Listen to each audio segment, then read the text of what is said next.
continue our discussions here at COP27, our exclusive interviews, and I'm really honored to have with me right now Mr. Osamu Ochial from Japan, working in the field of space agencies.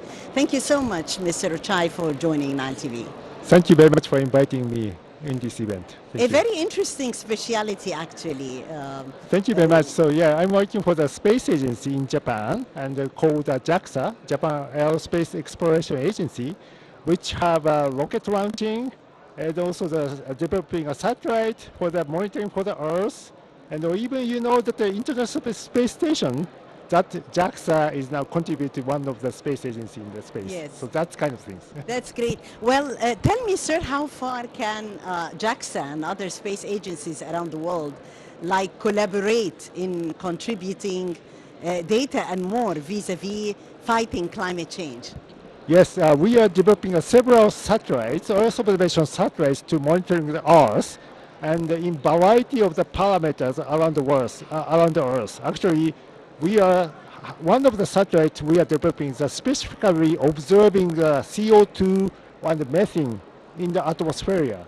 We call the GOSAT, Greenhouse Observation Satellites. So that is one of the great contribution to the world.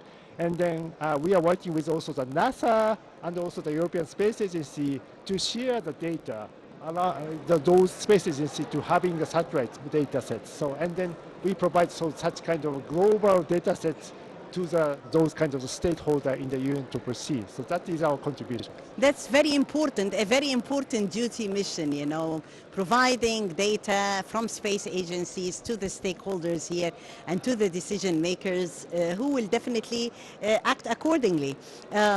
Sir, tell me more about any sorts of partnerships that Jacksa had with other space agencies around the world. You told me you collaborate with NASA and other space agencies. Okay, so one of the things, because we have a satellite data, and then NASA also does a satellite data sets in the different satellites.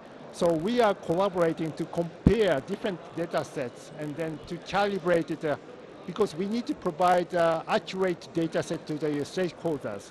So we are inter-comparison with the different satellites from Japan and also the US and even the Europe to compare and then to produce about the accurate data sets to UN to proceed. That is our collaboration framework to the climate change. Yes. To be much more precise, tell me more about what sort of valuable information has Jacksa added through this comparative study and also through collaboration with other space agencies worldwide to put before the stakeholders here.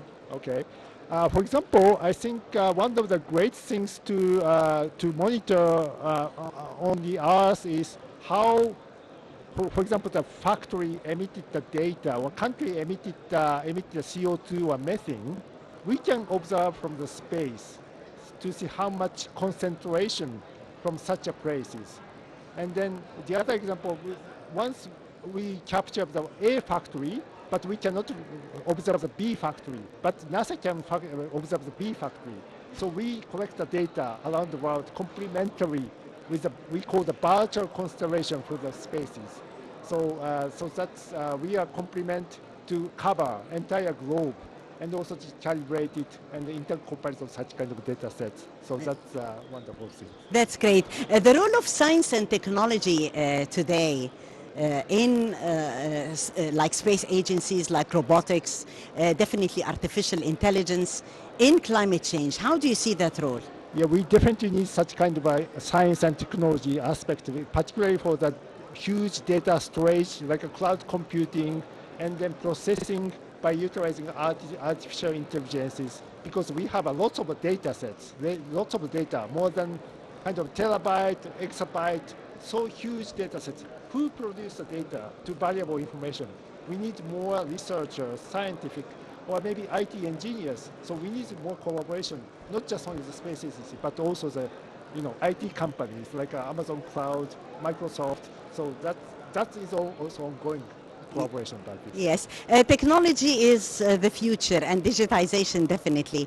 And there is a sense of collaboration with the whole world here at COP27. Partnership with Egypt. Yes. Tell me more about the Japan-Egypt partnership in that respect. Okay, that is. I think that is ongoing. I think Japan and Egypt is quite a cultural, friendships. Of course, Already, we have a already great have that. bond and friendly ties and partnership Exactly. So with Japan. So on more than one front, and among them space today. yes, I think so. So we will see. We have lots of collaboration space agency, and then I think there's some remote sensing technology center in Egypt. We have some dialogue, and we will see what kind of a collaboration. We are really looking forward to work with Egyptian remote sensing and space agencies as well. Yes. Are there specific roundtable discussions that Jacksa is going to participate here in COP? Unfortunately, we don't have a policymaker negotiation dialogue. It's up to our Japanese ministry level things. So that we would like to more tap into the more negotiation level. Hope our data set can be contributed to our negotiation dialogue things. So that is our contributions. Final question, a message from the mother of the world to the whole world, from Egypt to the world and to fellow countrymen watching us in Japan. What would you tell them? We would like to save our world by using monitoring capability. So evidence-based science data is essential to monitor what's happening quantitatively, qualitatively.